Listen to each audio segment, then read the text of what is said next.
Hello friends, ഇവിടെ നമ്മുടെ ഫാമിലിയിലേക്ക് എല്ലാവർക്കും സ്വാഗതം. ഇവിടെ പറയുന്നത് എൻ്റെ പ്രഗ്നൻസി സ്റ്റോറിയാണ്. ട്വിൻ പ്രഗ്നൻസിയിലേക്ക് ഞാൻ എങ്ങനെ എത്തിച്ചേരുന്നു എന്നതിനെക്കുറിച്ചാണ് പറയുന്നത്. ഓരോരുത്തർക്കും ഉപകാരമാകും എന്ന് വിചാരിച്ചിട്ടാണ് ഞാനിത് ഇടുന്നത് തന്നെ.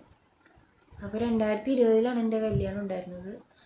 1 മാസം ആയപ്പോഴേക്കും ഞാൻ പ്രഗ്നൻ്റ് ആയിരുന്നു. ആ ഒരു സന്തോഷം അധികം നാളൊന്നും നീണ്ടൊന്നും പോയില്ല. ഒരു 3 മാസത്തേക്കേ പോയുള്ളൂ. എല്ലാവരോടൊക്കെ വിളിച്ചു പറയലും ഒക്കെ ആയിരുന്നു.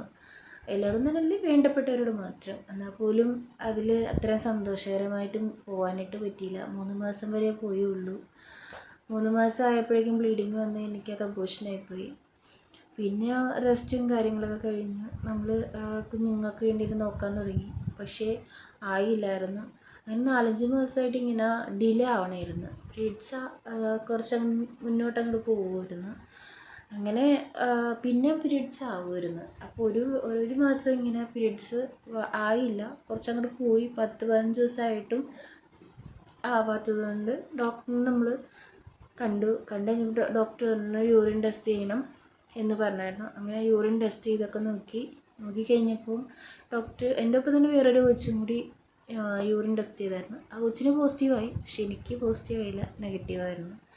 ഡോക്ടർ പറഞ്ഞു ഇങ്ങനെ ആവാത്തത് കൊണ്ട് നമുക്ക് സ്കാൻ ചെയ്യേണ്ടി വരും. സ്കാൻ ചെയ്ത് നോക്കിയപ്പോൾ ഒരു വില്ലനായിട്ട് തന്നെ PCOD വന്നു.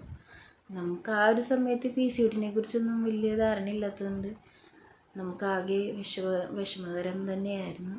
കരച്ചിലും വിച്ചിലൊക്കെ ആയിരുന്നു. പിന്നെ അത് യൂട്യൂബിലൊക്കെ സെർച്ച് ചെയ്ത് കഴിഞ്ഞപ്പോഴാണ് മനസ്സിലായത് കൺട്രോൾ ചെയ്യാൻ പറ്റും എന്ന്. അങ്ങനെ ഹസ്ബൻഡിൻ്റെയും ടെസ്റ്റ് ചെയ്ത് നോക്കി. ചെറിയ ചെറിയ പ്രോബ്ലംസും ഹസ്ബൻഡിനും ഉണ്ടായിരുന്നു. ചെറുതായിട്ടുണ്ടായിരുന്നു കേട്ടോ പുള്ളിക്കാരന്. പിന്നെ അങ്ങനെ PCOD ഡോക്ടർ പറഞ്ഞു വെയിറ്റ് കൺട്രോൾ ചെയ്യണം, വെയിറ്റ് കൂടുതലാണല്ലോ എന്ന് പറഞ്ഞു. അപ്പോൾ വെയിറ്റ് എനിക്ക് കൂടുതലായിരുന്നു. 84 കിലോ ഉണ്ടായിരുന്നു. അതിൽ 65 കിലോയിലേക്ക് ഞാൻ വന്നു. അപ്പോൾ വെയിറ്റ് നല്ലോണം കുറയ്ക്കാൻ പറഞ്ഞു. അങ്ങനെ ഡോക്ടർ പീരീഡ്സ് ആണുള്ള മെഡിസിനൊക്കെ തന്നിട്ട് വെയിറ്റ് കുറയ്ക്കണമെന്നൊക്കെ പറഞ്ഞുകൊണ്ട് ഞങ്ങളെ വിട്ടു. അത് കഴിഞ്ഞപ്പോൾ വീട്ടിൽ ഇത് അവതരിപ്പിച്ച് കഴിഞ്ഞപ്പോൾ ചേച്ചിമാർ പറഞ്ഞു എടി ഇങ്ങനെ കുഞ്ഞുങ്ങൾക്ക് മാത്രമായിട്ടൊരു ഹോസ്പിറ്റലുണ്ട്, അപ്പോൾ അവിടെ PCODയുടെ കാര്യമൊക്കെ പറഞ്ഞു കഴിഞ്ഞാൽ അവർ കൺട്രോൾ ചെയ്യാനായിട്ടുള്ള ഇതൊക്കെ പറഞ്ഞു തരും, പിന്നെ മെഡിസിനൊക്കെ തരുമെന്നാണ്. അങ്ങനെ പിറ്റേ ദിവസം ഞങ്ങൾ അങ്ങോട്ടേക്ക് വിട്ടു. അവിടെ നിന്ന് ഡയറ്റീഷ്യനൊക്കെ കണ്ടു. ഡയറ്റീഷ്യൻ ഡയറ്റൊക്കെ തന്നു. അങ്ങനെ വെയിറ്റ് കുറയ്ക്കാനായിട്ടുള്ള വർക്കൗട്ട് ഏതൊക്കെയാണെന്നും പറഞ്ഞു തന്നു. പിന്നെ അവിടെ സ്കാൻ ചെയ്തപ്പോഴും അവിടെ PCOD ഉണ്ട്.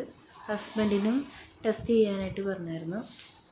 അങ്ങനെ ഹസ്ബൻഡിനും ടെസ്റ്റ് ചെയ്യാനായിട്ടൊക്കെ കൊടുത്തു. അങ്ങനെ ഡോക്ടർ മെഡിസിനൊക്കെ തന്നു. നമ്മളോട് പറഞ്ഞു ഫോളിക്കുലർ സ്റ്റഡിയൊക്കെ നടത്തണം എന്ന് പറഞ്ഞു. അങ്ങനെ പീരീഡ്സ് ആകുമ്പോൾ വരണം. പീരീഡ്സ് ആയി കഴിയുമ്പോൾ അവിടുന്ന് ഒരു ഇഞ്ചക്ഷനൊക്കെ ഉണ്ട്, ആ ഇഞ്ചക്ഷനും തന്നു. പിന്നെ പീരീഡ്സ് കഴിഞ്ഞ് പീരീഡ്സ് ഒരു 14-ാം തീയതി പീരീഡ്സ് ആയ തൊട്ട് തുടങ്ങി ഒരു 14-ാം തീയതി വരെ നമ്മളോട് 14-ാം തീയതി ആയപ്പോൾ ഫോളിക്കുലർ സ്റ്റഡിക്ക് വരാൻ പറഞ്ഞു. അങ്ങനെ സ്കാൻ ചെയ്ത് നോക്കി. ഫോളിക്കുലറൊക്കെ മെച്യൂർഡ് ആയെന്നൊക്കെ പറഞ്ഞ്. പക്ഷെ അപ്പം നമുക്കൊരു പ്രതീക്ഷയായി, മെച്യൂർഡൊക്കെ ആയെന്ന് അവർ തന്നെ പറഞ്ഞല്ലോ. അപ്പം നമുക്കൊരു പ്രതീക്ഷയ്ക്ക് വകയുണ്ടല്ലോ എന്ന് വിചാരിച്ച് സന്തോഷത്തോടെ നിന്നു.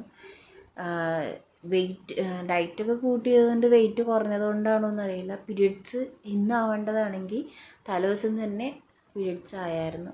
അപ്പോൾ ഭയങ്കര വിഷമമായിപ്പോയി. കാരണം പ്രതീക്ഷ വെച്ചിട്ട് പോലും ഒന്നും ആയില്ലല്ലോ എന്നുള്ളൊരു സങ്കടം വരുന്നു. അങ്ങനെ പിന്നത്തെ മാസം ഇതന്നെ അവസ്ഥ. പിന്നത്തെ മാസം അങ്ങനെ 3 മാസം വരെ ഞങ്ങളവിടെ ട്രീറ്റ്മെൻറ്റൊക്കെ ചെയ്തായിരുന്നു. അത് കഴിഞ്ഞപ്പോൾ ഞങ്ങൾ അവിടുന്ന് വേറൊരു ക്ലിനിക്കിലേക്ക് പോയായിരുന്നു.